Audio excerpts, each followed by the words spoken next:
Hello friends, कैसे हो आप सभी लोग। आई होप कि सभी बहुत अच्छे होंगे। तो जो सीटेट है जिसका एग्ज़ाम आपका 21 जनवरी 2024 को होने वाला है, उसके लिए हमने अभी तक जितनी भी सीडीपी की क्लासेस हैं लगभग वो सारी कंप्लीट कर ली हैं और अदर जितने भी सब्जेक्ट हैं उनकी जो क्लासेस हैं वो कंप्लीट हो चुकी हैं। तो सभी लोग लवली एकेडमी को अभी सब्सक्राइब कीजिए और सभी लोग उसकी प्लेलिस्ट में, जिसमें सीटेट 2024 के नाम से जो प्लेलिस्ट बनी हुई है उसमें आपकी ईवीएस है, हिंदी है, इंग्लिश है और आपकी सीडीपी है, एसएसटी है, सभी की अलग अलग प्लेलिस्ट बनी हुई है। उसमें जाके आप उन सारी वीडियोस को वॉच कर सकते हैं। तो आज जो हमारी क्लास होने वाली है ये हमारी क्लास वन लाइनर के थ्रू जो एसएसटी का पेपर होता है जिसमें आपकी 60 मार्क्स की एसएसटी प्लस पेडागोजी पूछी जानी है, उसके लिए वन लाइनर क्वेश्चन है जो कि प्रीवियस ईयर में आए हुए क्वेश्चन है। तो एसएसटी के पेडागोजी प्लस एसएसटी के जो एनसीईआरटी बेस्ड क्वेश्चन है आज उनको शामिल किया गया है। उन्हीं के बारे में आज हम डिस्कस करेंगे कि एसएसटी में उसकी पेडागोजी से और उसके जो एनसीईआरटी बेस्ड क्वेश्चन आते हैं वो कैसे आते हैं और उन्हें किस प्रकार से करना है। तो वन लाइनर के थ्रू सीटेट जिन्होंने पेपर सेकंड के लिए अप्लाई किया है 6 to 8 के लिए, उनके लिए जो एसएसटी है वो एनसीईआरटी बेस्ड एसएसटी प्लस उसकी पेडागोजी उन दोनों के क्वेश्चनों को शामिल किया गया है। तो आज हम टॉप 100 क्वेश्चन पढ़ने वाले हैं ताकि आपका जो क्विक रिवीजन है वो हो जाए और आपके एग्जाम तक लगभग आपके 25 से 30 मॉक टेस्ट हो जाएं, ताकि आपका जो एग्जाम है जो भी प्रीवियस ईयर में जितनी भी क्वेश्चन आ चुके हैं वो सारे आपके कंप्लीट हो सकें। तो आज हम स्टार्ट करने वाले हैं। हमारा जो फर्स्ट क्वेश्चन है वो है परंपरागत एवं प्राचीन शिक्षण विधि कौन सी है, यानी कि ऐसी कौन सी शिक्षण विधि है जिसे परंपरागत विधि कहा जाता है या फिर प्राचीन शिक्षण विधि कहा जाता है। तो उस विधि का नाम है व्याख्यान विधि, यानी कि जो व्याख्यान विधि है इसे परंपरागत शिक्षण विधि या फिर प्राचीन शिक्षण विधि के नाम से जाना जाता है। कौन सी विधि होती है? व्याख्यान विधि होती है। उसके बाद है सामाजिक अध्ययन शिक्षक के लिए नवाचार नहीं है, यानी जो सामाजिक अध्ययन का शिक्षक है उसके लिए जो मोस्ट इंपॉर्टेंट चीज है वो नहीं है। उनमें से ऐसी कौन सी चीज है जो उसके लिए बहुत ज्यादा उसके पास उसके पाठ्यक्रम में शामिल होने के लिए बहुत ज़्यादा आवश्यक नहीं है? तो वो होती है पाठ्य पुस्तक, यानी कि जो सामाजिक अध्ययन का एक अध्यापक होता है वो बच्चों को उसके लिए मोस्ट इंपॉर्टेंट में पाठ्य पुस्तक नहीं आती है, क्योंकि वो पर्यटन विधि के हिसाब से और चीज़ों को मैप वगैरह के हिसाब से भी बहुत अच्छे से पढ़ा सकता है। तो मोस्ट इंपॉर्टेंट चीज़ में नहीं आती, यानी नवाचार में जो चीज़ नहीं शामिल है वो कौन सी है? पाठ्य पुस्तक है। विद्यार्थियों के मानसिक स्वास्थ्य पर किसका सर्वाधिक प्रभाव पड़ता है, यानी कि जो विद्यार्थियों की मेंटल हेल्थ होती है उस पर सबसे ज्यादा जो प्रभाव है वो किस चीज का पड़ता है? तो शिक्षक के व्यवहार का बालक के मेंटल हेल्थ पर सबसे ज्यादा प्रभाव पड़ता है। उसके बाद है सामाजिक विज्ञान विषय क्या देता है। जो सामाजिक विज्ञान का विषय है उसके पढ़ने से हमें क्या लाभ होते हैं? तो उससे हमें समन्वित ज्ञान की प्राप्ति होती है, व्यवहारिक ज्ञान की प्राप्ति होती है, यानी बालक का जो बिहेवियर है वो चेंज किया जा सकता है। जीवन के लिए बहुत उपयोगी ज्ञान प्राप्त होता है, यानी कि जो बालक है उसे जब व्यावसायिक शिक्षण विधि प्रदान कराई जाती है अर्थशास्त्र के माध्यम से, हिस्ट्री के माध्यम से, उसके पास्ट यानी कि जो प्राचीन में जो घटनाएं हो चुकी हैं उन सभी के बारे में बताया जाता है। तो सामाजिक अध्ययन के पढ़ने से बालक में समन्वित ज्ञान यानी सारी चीजों का ज्ञान उसे मिलता है, उसके व्यवहारिक ज्ञान में वृद्धि होती है और जीवन के लिए मोस्ट इंपॉर्टेंट जो ज्ञान होता है उन सारी चीजों का जो ज्ञान बालक को प्राप्त होता है वो किसके पढ़ने से प्राप्त होता है? सामाजिक अध्ययन के पढ़ने से। छात्रों को समाज के निकट ले जाने का सबसे अच्छा साधन कौन सा है? एक छात्र है उसे समाज के बारे में चीजें सिखाने के लिए, समाज में एक प्रकार से एक्टिव बनाने के लिए जो सबसे उपयुक्त साधन माना जाता है वो कौन सा है? वो है समाज सेवा शिविर। उसके बाद है पर्यटन का सामाजिक विज्ञान में महत्वपूर्ण स्थान है, क्योंकि यानी जो पर्यटन विधि है यानी जो विधि ऐसी होती है जो घूमकर चारों तरफ अपने वातावरण का अवलोकन करके जो बालक को जो शिक्षण प्रदान कराया जाता है उसके लिए जो पर्यटन विधि होती है वो सामाजिक अध्ययन का जो स्टूडेंट होता है उसके लिए मोस्ट इंपॉर्टेंट होती है, क्योंकि उससे बालक को प्रत्यक्ष और स्थायी अनुभव की प्राप्ति होती है, यानी कि उसके अंदर जो चेंजेस आते हैं, जिन चीज़ों को वो सीखता है वो एक प्रकार से जब वो अवलोकन करके चारों तरफ घूम के सीखता है तो वो चीज़ें एक तो स्थायी हो जाती हैं और जो प्रत्यक्ष चीज़ें होती हैं उनके द्वारा बालक का जो सीखना होता है वो बहुत अच्छे से हो जाता है, उसे अधिगम हर चीज़ का बहुत अच्छे से और स्थायी रूप से होता है। सामाजिक विज्ञान के शिक्षक की सबसे महत्वपूर्ण योग्यता क्या है? सामाजिक अध्ययन का जो टीचर होता है वो अगर पूरी तरह से सामाजिक रूप से सक्रिय रहेगा तो वो सबसे उसकी इंपॉर्टेंट योग्यता मानी जाएगी।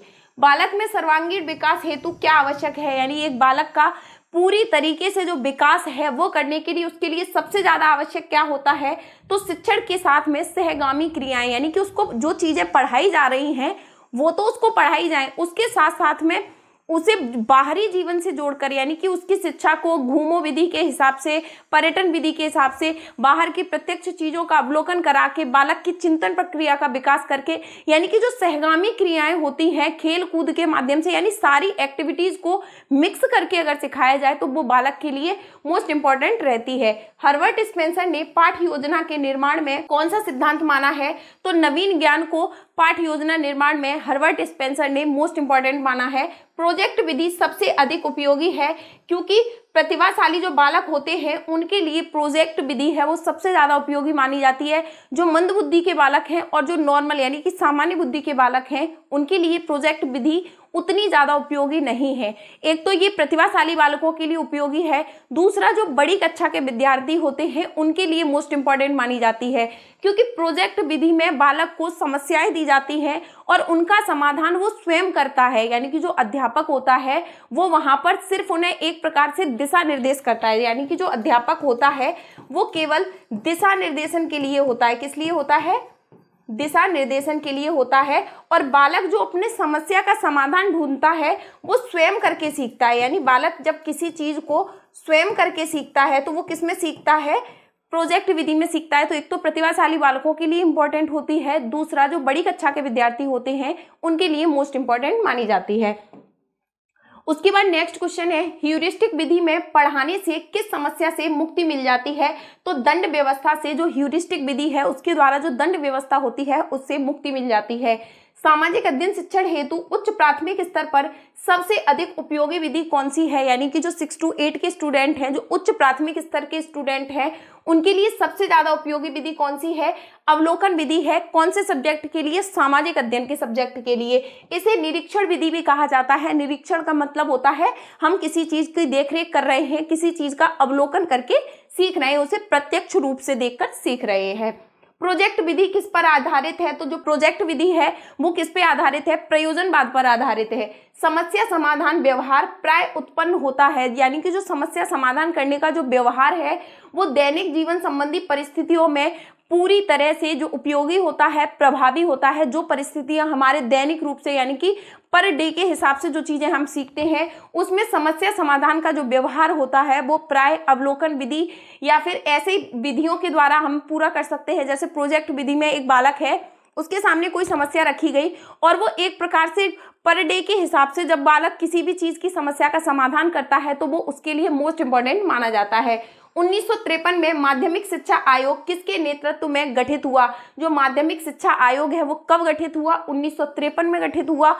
किसके नेतृत्व में गठित हुआ? तो डॉक्टर लक्ष्मण स्वामी मुदालियर के द्वारा जो आयोग है वो उसका गठन हुआ था। मस्तिष्क उत्प्लावन में कौन कौन से सोपान है? यानी कि जो मस्तिष्क उत्प्लावन है उसमें कौन कौन से सोपानों को शामिल किया गया है, उसके कौन कौन से चरण है? एक तो है परिचय, एक है हिमभंजक, समस्या का परिभाषीकरण। ये जो तीनों चीजें हैं ये किसमें शामिल है? मस्तिष्क उत्प्लावन में शामिल है।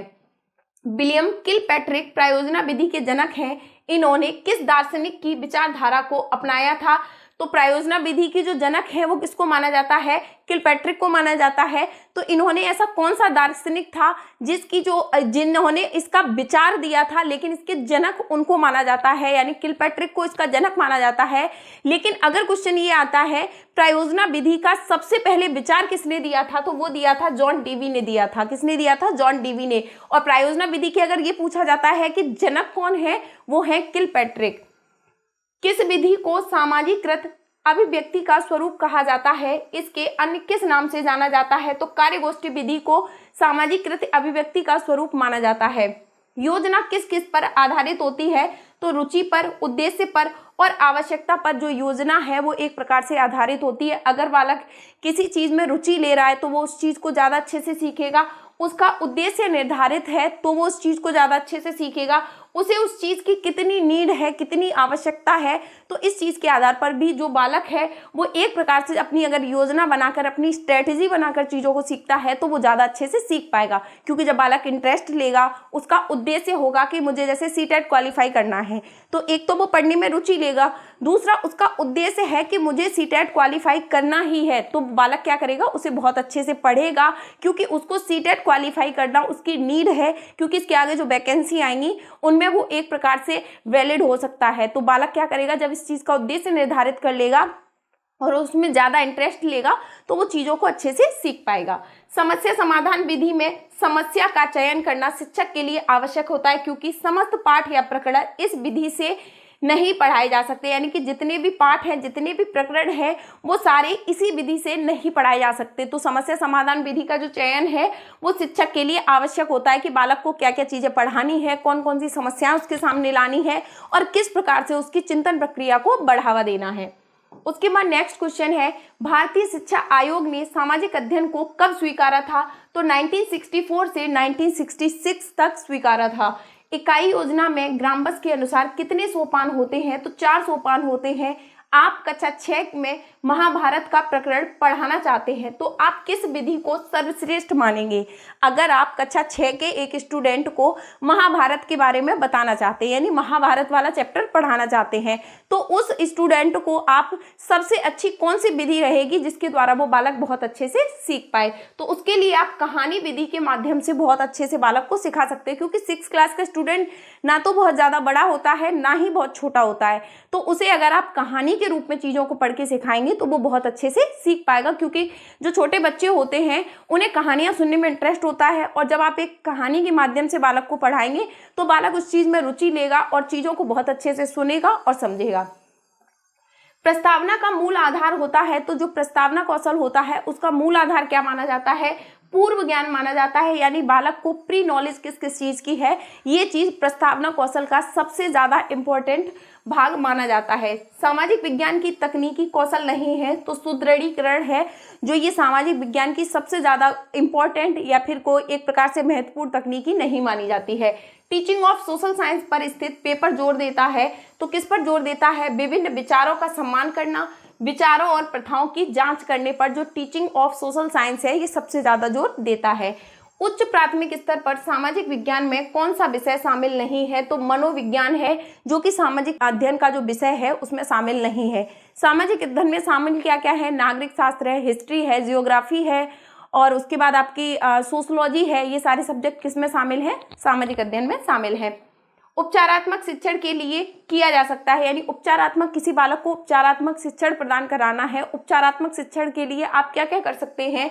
तो कोई भी छात्र जो सामान्य कक्षा के कमरे के तरीकों का जवाब नहीं देता है, यानी कि कोई भी ऐसा स्टूडेंट जैसे वो सामान्य बच्चों के साथ बैठा हुआ है और जो टीचर क्वेश्चन पूछता है उनके जो आंसर हैं वो एक प्रकार से कंटिन्यू होकर नहीं देता है या फिर क्लास में एक्टिव होकर नहीं बैठता है, तो उसके लिए क्या आवश्यक है? उसका उपचारात्मक शिक्षण किया जाना चाहिए। उसे अलग से स्पेशली उसको इस चीज़ पर जोर देना चाहिए, उससे तर्क वितर्क करके क्वेश्चन पूछने चाहिए, उससे पूछना चाहिए, ताकि वो एक प्रकार से जो क्लास है उसमें एक्टिव रह पाए। एक प्रकार से उसे उपचारात्मक शिक्षण प्रदान किया जाना चाहिए। सामाजिक विज्ञान वर्ग में इंटरैक्टिव वातावरण को बढ़ावा देने के लिए कौन सा दृष्टिकोण सबसे ज़्यादा उपयुक्त होता है? तो वृत्ति चित्र है, अगर वो बालक को दिखाया जाता है तो सामाजिक अध्ययन के बालक के लिए ये सबसे ज़्यादा इंटरेक्टिव और मोस्ट इम्पॉर्टेंट रहेगा, यानी किसी चीज़ का पोस्टर या फिर किसी चीज़ का चित्र दिखा देना। सामाजिक विज्ञान में नियमित शिक्षण के लिए चिंतनशील शिक्षण को प्राथमिकता दी जाती है। क्यों? क्योंकि इसका अर्थ है लचीलापन, विश्लेषण और सामाजिक जागरूकता, यानी कि सामाजिक विज्ञान का जब नियमित रूप से शिक्षण कराया जाता है तो बालक की जो चिंतन शक्ति है उसका विकास करने के लिए उसका लचीलापन होना आवश्यक है, यानी जो आपकी शिक्षा प्रणाली है वो एक प्रकार से लचीलेपन पर आधारित हो, विश्लेषण हो, यानी पार्ट में डिवाइड कर करके पढ़ाई जानी चाहिए, और सामाजिक जागरूकता की ओर, यानी उसके दैनिक जीवन से जोड़ के पढ़ाई जानी चाहिए। तो बालक क्या करेगा? उसमें इंटरेस्ट ज़्यादा लेगा। उसके बाद नेक्स्ट क्वेश्चन है वो है सामाजिक विज्ञान शिक्षण में किस तरह की भाषा का उपयोग करने की आवश्यकता है? तो तटस्थ और संवेदनशील जो भाषा है उसे आप एक प्रकार से उपयोग कर सकते हैं किसमें? सामाजिक विज्ञान का जब आप शिक्षण करा रहे हैं। सामाजिक अध्ययन अध्यापन का मुख्य उद्देश्य छात्रों में किस भावना का विकास करना है? तो राष्ट्रीयता की भावना का विकास करने के लिए अध्यापक को सामाजिक अध्ययन के मुख्य उद्देश्यों के बारे में, छात्रों की जो भावना है उनका विकास करने के लिए उसे सामाजिक अध्ययन पढ़ाया जाना चाहिए। शैक्षणिक मापन के कितने स्तर होते हैं? तो 4 स्तर होते हैं। शैक्षणिक मापन के जो स्तर होते हैं वो कितने होते हैं? 4 होते हैं। कौन कौन से हैं? शाब्दिक है, क्रमित है, अंतराल है और अनुपात है।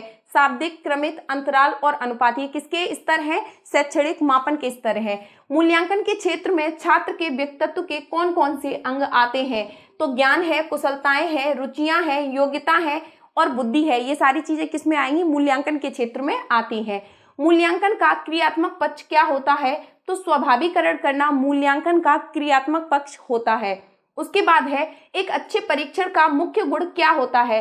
तो एक अच्छा परीक्षण समप्रयोजनवादी होता है, उद्देश्यपूर्ण होता है, यानी कि जो एक अच्छा परीक्षण होता है एक तो प्रयोजनवादी होता है, दूसरा उद्देश्य उसका निर्धारित होता है कि किस उद्देश्य की प्राप्ति के लिए बालक ने पढ़ाई की है, किस उद्देश्य की प्राप्ति के लिए वो जो चीजें पढ़ रहा है वो सबसे ज्यादा उपयोगी है। छात्रों के शैक्षणिक कौशल की जांच प्रतिमाह या फिर तिथिवार करना क्या कहलाता है? तो इसको क्या कहा जाता है? सतत मूल्यांकन। यानी किसी बालक का जो मूल्यांकन है उससे किसी भी चीज की जो जांच की जा रही है वो या तो प्रति माह करते हो या फिर तिथि के हिसाब से करते हो कि इस डेट को आपका मूल्यांकन होगा, तो इस चीज को क्या बोला जाता है? तो इसे क्या बोला जाता है? सतत मूल्यांकन बोला जाता है। सतत मूल्यांकन किस प्रकार की प्रक्रिया होती है? तो निरंतर चलने वाली प्रक्रिया होती है। क्या चीज? सतत मूल्यांकन। निरंतर मूल्यांकन योजना किसे कहा जाता है? तो सतत मूल्यांकन को निरंतर मूल्यांकन योजना कहा जाता है, यानी इसमें निरंतर रूप से बालक का मूल्यांकन किया जाता है। मापन मूल्यांकन का वह भाग है जो बालक की शैक्षणिक योग्यता को प्रतिशत में अंकों में प्रदर्शित करता है, वह क्या कहलाता है? तो शैक्षणिक मापन कहलाता है। यानी एक बालक को उसकी योग्यता के अनुसार उसे परसेंटेज में उसका रिजल्ट देना या फिर उसे अंकों में उसका रिजल्ट देना, ये सारी चीजें क्या कहलाती हैं? तो उसको मापन कहा जाता है। क्या कहा जाता है? मापन कहा जाता है। उसके बाद नेक्स्ट क्वेश्चन है सतत मूल्यांकन की विधियों के नाम बताइए। यानी जो सतत मूल्यांकन होता है उसकी कौन कौन सी विधि होती है? तो मासिक परीक्षा विधि होती है, सेमेस्टर परीक्षा होती है और सत्र परीक्षा होती है। किसी वस्तु के भाव को ग्रहण करने की योग्यता क्या कहलाती है? बोध कहलाती है। किसी वस्तु के जो भाव को ग्रहण करने की योग्यता है वो क्या कहलाती है? बोध। वस्तुनिष्ठ परीक्षण की कोई एक विशेषता बताइए। इसमें ऐसे प्रश्न होते हैं जिनके उत्तर निश्चित व संक्षिप्त होते हैं। उत्तम परीक्षण की विशेषता क्या होती है? वैधता और विश्वसनीयता। यानी एक उत्तम परीक्षण होता है वो कैसे माना जाएगा कि वो बहुत अच्छा परीक्षण है? वो एक प्रकार से वैध रहेगा और उसमें विश्वसनीयता का भाव होगा।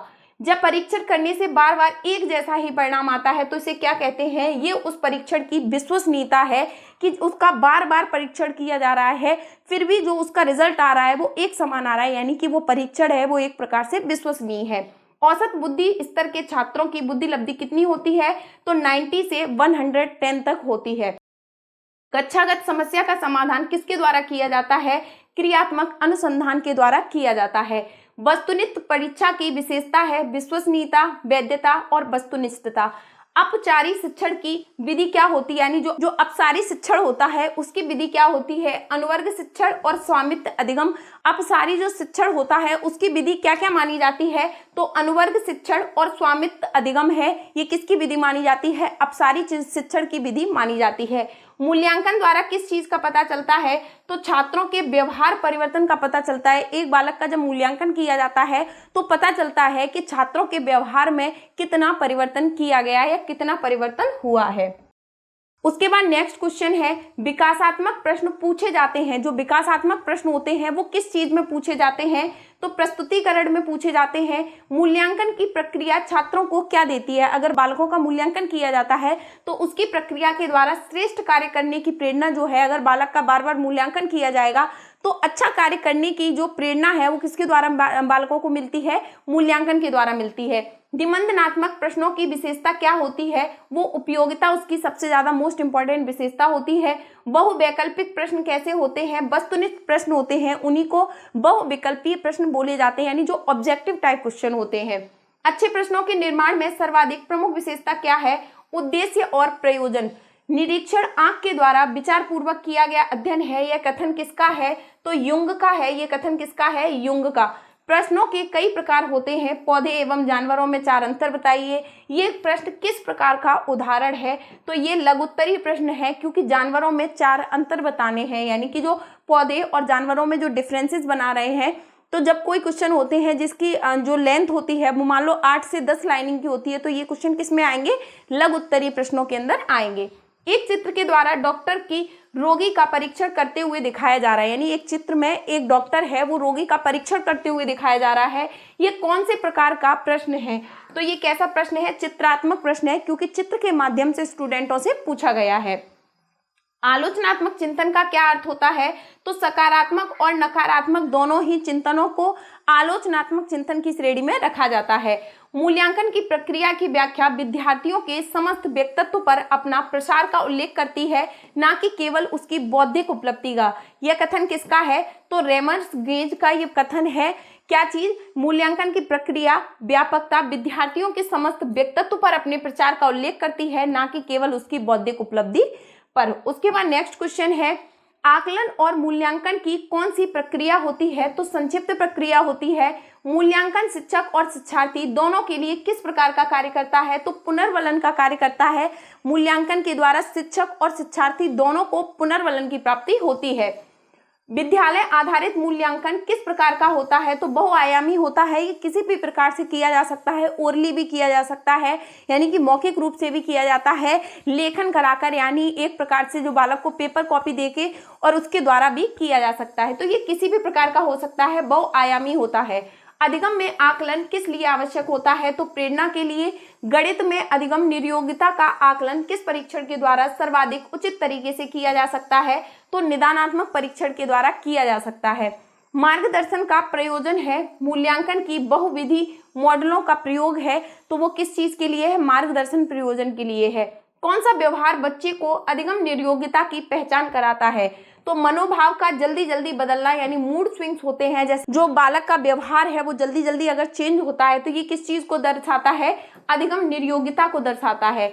बच्चों में अमूर्तमान प्रत्ययों को ग्रहण करने की योग्यता क्या होती है? कि बालक प्रतिभाशाली है।